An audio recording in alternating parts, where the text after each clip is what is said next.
हम दो अजनबी एक होकर अपनी मंजिल की जानिब जा रहे हैं। आपने मेरी लिखी हुई कहानियां पढ़ी तो होंगी। एक दिन मैंने अम्मी से पूछा, मेरी होने वाली दुल्हन कैसी है? तो हंस के बोलें, वो जो तेरी कहानी है ना पूर्वन की रानी, बस यूं समझ ले तेरे लिए पूर्वन की रानी ला रही।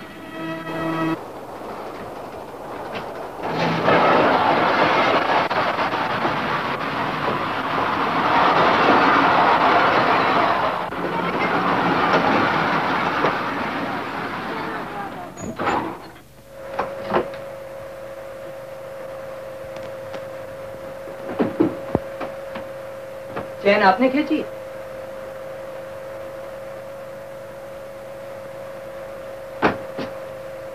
अब्बा जान। क्या हुआ शाहिद बेटा?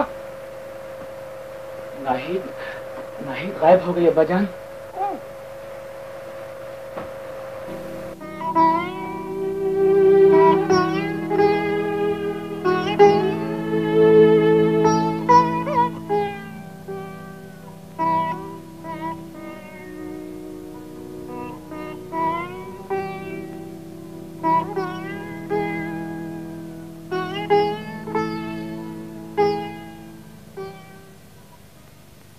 तुम्हारा ये दोस्त जमील बहुत ही अच्छा लड़का है।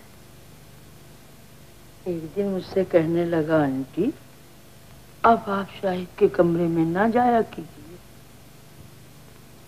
मैंने पूछा क्यों? कहने लगा, शाहिद नहीं रहा, देवदास बन गया है। मस्खरा है जिमी भी। मस्खरा ही सही, लेकिन तेरा बड़ा खैर ख्वाह है। मैंने पूछा, भाई देवदास कौन है? तो कहने लगा, बस आंटी अब हम अपने दोस्त के पीठ पीछे और कुछ ना कहेंगे। Hello Devdas the great. Aunty तस्लीम, आप इस वक्त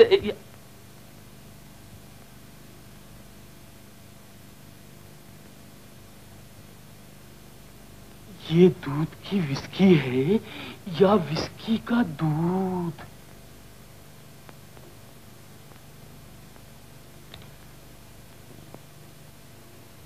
दूध?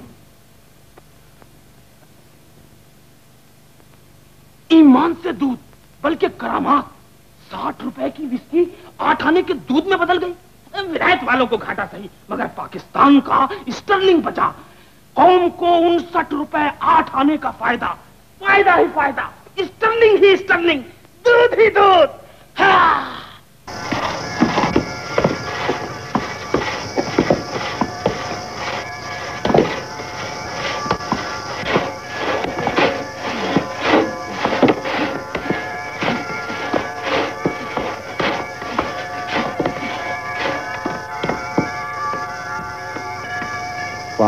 साल के बाद मंदिर की घंटियां अपने आप बज रही। उषा रानी की रूह झील से निकलकर जंगलों में घूम रही है। कौन थी उषा रानी? झील के इस पार बंगला है ना सुंदर नवाज। हाँ हाँ। और उस बंगले के पास एक छोटा सा वीरान मंदिर। हाँ, वो मंदिर कभी आबाद था। उषा रानी उसी मंदिर के पुजारी की बेटी थी। उससे बहुत पहले की बात होगी। हाँ बेटा, यही कोई 25-30 बरस उधर की बात है। पुजारी की बेटी उषा रानी और श्याम एक दूसरे से प्यार करते थे। श्याम? हाँ श्याम, जो सुंदर नवास में रहता था। उसके वालिद लाहौर के बहुत बड़े रईस थे। वो लोग हर साल गर्मियों में यहाँ आया करते थे। और फिर वही कुछ हुआ जो धन वाले किया करते हैं। अमा धुंध की वजह से हमें रास्ते में कई जगह रुकना पड़ा था, और वो मौका पाकर 1 2 3 गो यानी कहीं उतर कर ये जा वो जा, और तुम खामखा अपना दिमाग खराब किए हुए हो।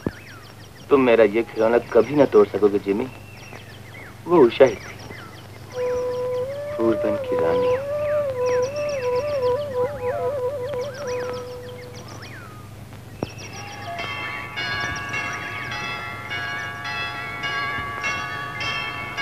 उषा रानी की रूह जेल से निकल आई है।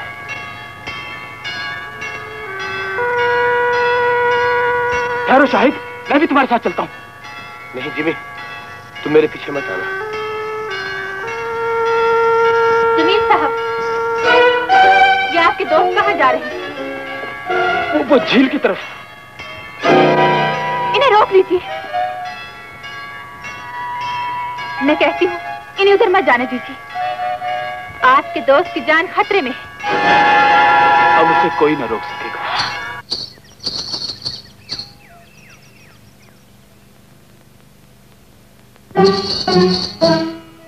मुझसे दूर न रहो। यूं महसूस होता है जैसे मेरे तखय्युल को जिंदगी मिल गई हो। मेरे करीब आओ। नहीं नहीं, मुझे मत छुओ। मैं मर चुकी हूँ। मेरे शरीर में जीवन की गर्मी नहीं, मौत की सर्दी है। कहीं मेरे हाथों की ठंडक तुम्हारा जीवन भी न छीन ले। मुझे इस ठंडक को अपने सीने से लगा लेने दो। पहले ये बताओ, क्या तुमने मुझे पहचान लिया है? तुम? हाँ हाँ। तुम्हारी महक तो बचपन से मेरे दिल और दिमाग में बसी है। बचपन? तुम्हें और कुछ याद नहीं? अपना पिछला जन्म? पिछला जन्म?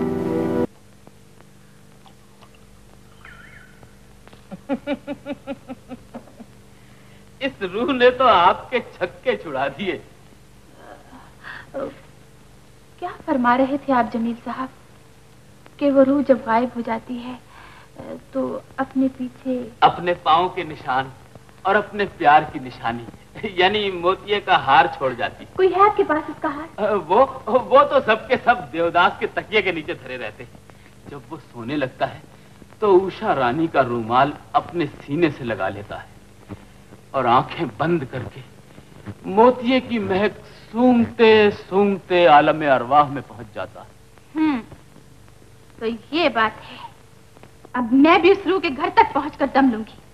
और सुन लो मिस्टर CID, मैं जानती हूँ कि आलम अरवाह को रास्ता किधर से जाता है।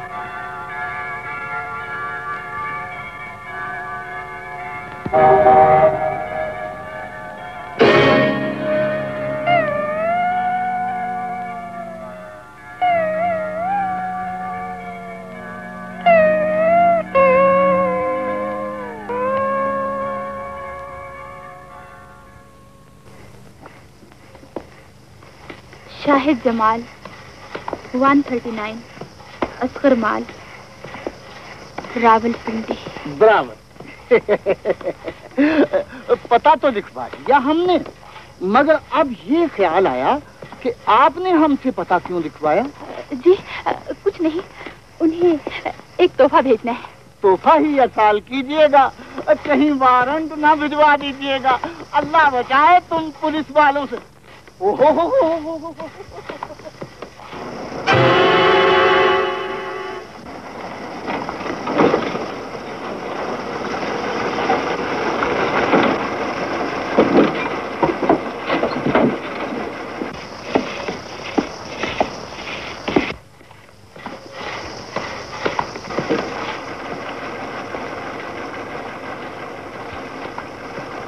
ओहो इंस्पेक्टर साहब, किधर की चढ़ाई है?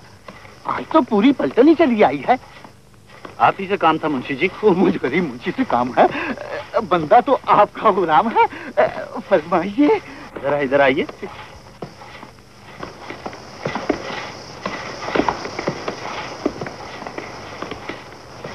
हमें इत्तला मिली है कि आपके इस इलाके में स्मगलिंग हो रही है। स्मगलिंग? और ये काम एक औरत कर रही है। औरत? कुछ दिन हुए सुंदर नवास में लाहौर से कॉलेज की चंद लड़कियां आके ठहरी थी। यहाँ से वापस जाकर उन्होंने इस औरत के मुतालिक हमें पूरी तफसीलात लिख के भेजी। मालूम होता है जैसे इसी औरत की निगरानी करने वो यहाँ आई थी। 20-22 साल की खूबसूरत औरत है। गोरा रंग, तीखा नाक नक्शा, बड़ी बड़ी खूबसूरत आंखें,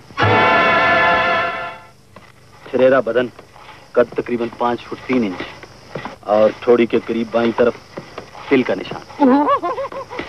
आपको इस औरत के मुताल्लिक कुछ इल्म हो तो हमें चौकी पर आकर इत्तला कर दीजिए।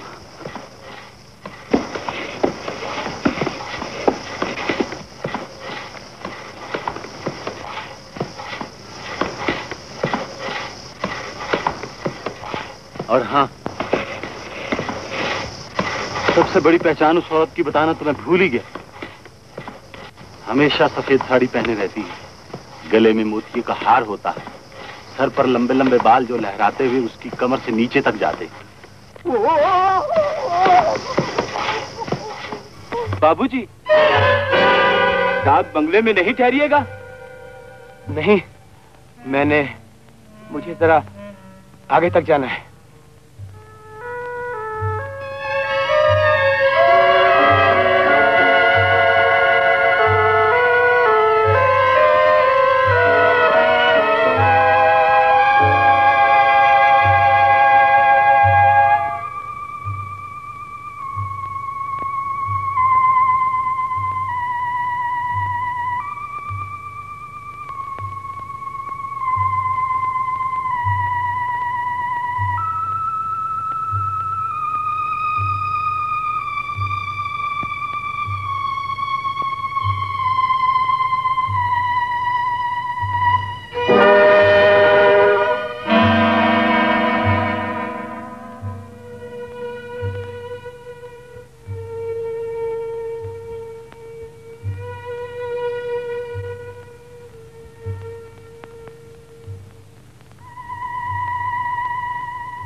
देखो सामने, उस जगह कभी मैं डूब के मरी थी, डूब के मरी थी, डूब के मरी थी, डूब के मरी थी। यही है वो। आपके साथ एक औरत भी थी, मैं पूछ सकता हूँ वो कौन थी? मेरी बीवी। और क्या मैं ये भी पूछ सकता हूँ कि अब वो कहाँ है? वो उधर झील में। फरजाना सच कहती थी। मिस्टर शाहिद, मैं आपको आपकी बीवी के कत्ल के इल्जाम में गिरफ्तार करता हूँ।